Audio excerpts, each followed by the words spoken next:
Hello! On se retrouve pour faire un petit point lecture et également le bilan du challenge des finalistes, le bilan médiocre du challenge des finalistes devrais-je dire. C'est parti, on commence tout de suite.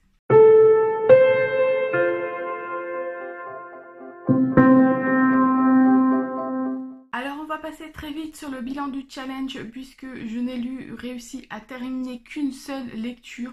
Voilà, je le savais que ça allait être compliqué de lire. Et donc ma seule lecture que j'ai réussi à tenir, il s'agit de Harry Potter, donc la galerie des portraits aux éditions Unshin et Menin de Jodie Revenson. Donc voilà, c'est une lecture qui a pu se faire plutôt facilement puisque voilà, je pouvais lire des portraits par-ci par-là dans la journée ou le soir, etc. Donc ça a été assez facile à lire, on va dire. Sur 3 semaines, je trouve que plutôt pas mal quand même. Heureusement que j'ai réussi à le terminer. Et ça a donc été la seule lecture que j'ai réussi à lire pendant ce challenge, en entier en tout cas.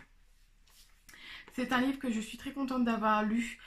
Ça me fait replonger toujours, comme toujours, un petit peu dans Harry Potter, ce qui est toujours bien quand on est fan d'Harry Potter. Je pense que je regarderai les films un peu plus différemment maintenant. Voilà, je ferai peut-être plus attention à certains détails sur les costumes notamment. J'aime toujours un peu assouvir ma curiosité sur des tas de thèmes différents.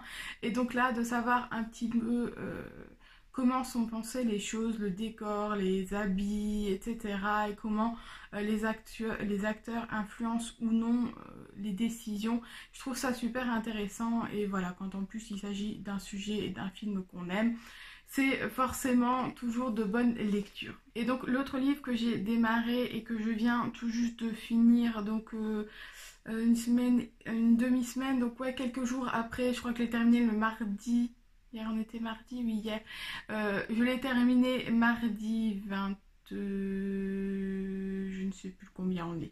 Mais bref, je l'ai terminé quelques jours après la fin du challenge, mais je l'avais démarré pendant le challenge.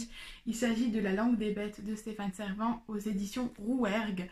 Donc c'est un livre que j'ai fait dédicacer aux Imaginales cette année. J'avais eu un réel coup de cœur l'année dernière pour Sirius du même auteur, notamment pour sa plume, un peu poétique. Et j'avais demandé simplement à l'auteur ce qu'il me proposait entre deux que j'hésitais. Il m'a expliqué un petit peu le résumé des deux. Et du coup, je suis partie sur celui-là puisqu'on parlait de la forêt, d'une petite fille avec des animaux et d'un cirque.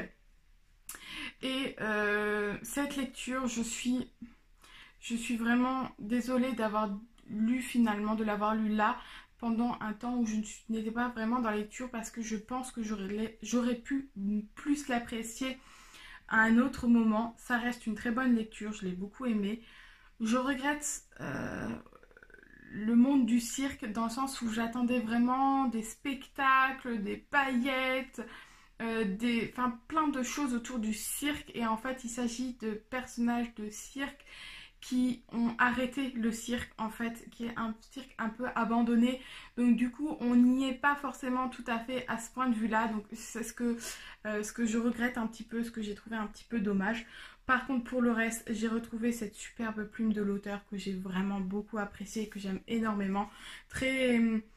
Alors dans Sirius, ça a été encore plus poétique, mais là je trouve qu'elle est vraiment, c'est vraiment beau, les mots sont réfléchis à chaque instant et en plus de ça, toute l'histoire a un second degré entre guillemets. Enfin, on ne dit pas les choses vraiment, mais on peut deviner le sens caché. Alors encore une fois, je pense que là je n'ai pas tout capté parce que je n'étais pas forcément dans le mood de réfléchir à ce à quoi il a vraiment voulu nous faire dire, nous faire comprendre. Mais l'histoire en elle-même reste vraiment très belle. J'ai beaucoup apprécié également, comme dans Sirius, ce côté où on est entre le réel et l'imaginaire et on se demande où est la barrière entre les deux et où le personnage principal qui est un enfant comme dans Sirius, où s'arrête son imagination, où est la réalité, est-ce que ce qu'on pourrait croire faux et vrai finalement. Bref voilà, c'est un petit peu cette embrouille entre le réel et l'imaginaire. J'apprécie énormément ça et je pense que voilà, là-dessus en tout cas j'ai été régalée dans ce livre-là. Et donc clairement je pense que je prendrai son autre livre qui était Le cœur des Louvres. Voilà, c'était entre les deux là que j'hésitais et donc je pense que la prochaine fois je prendrai Le cœur des Louvres pour le lire, surtout que les avis que j'ai lus sur celui-là, beaucoup ont dit qu'il était bien mais qu'ils avaient préféré Le cœur des Louvres. Donc je pense qu'il faut vraiment que je me lance dans son autre roman et je vais clairement suivre cet auteur parce que j'apprécie énormément sa plume. Enfin, la dernière lecture dont je voudrais vous parler, qui n'a rien à voir avec le challenge puisque je l'ai lu avant le challenge, il s'agit du Passagère, le tome 2 de Mel Andoris. Je crois que lors du book haul, je vous en ai rabâché je ne sais combien de fois que c'était un livre que j'avais hâte de lire et donc aussitôt lu, on va dire.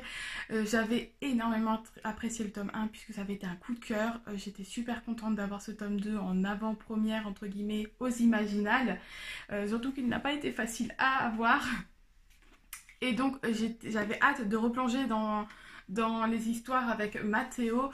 D'ailleurs, oui, je ne vous ai même pas fait de résumé, d'ailleurs, ni pour les autres, enfin, voilà, pour la langue des bêtes, je vous ai pas fait de résumé plus que ça, mais voilà, c'est pas grave. Ici, je vous fais le résumé rapidos. On suit Matteo qui a en fait un pouvoir, qui est un passageur et qui va voyager dans le temps pour libérer des âmes qui sont dans son présent morts. Voilà, c'est très très grossier mais c'est un petit peu ça l'idée.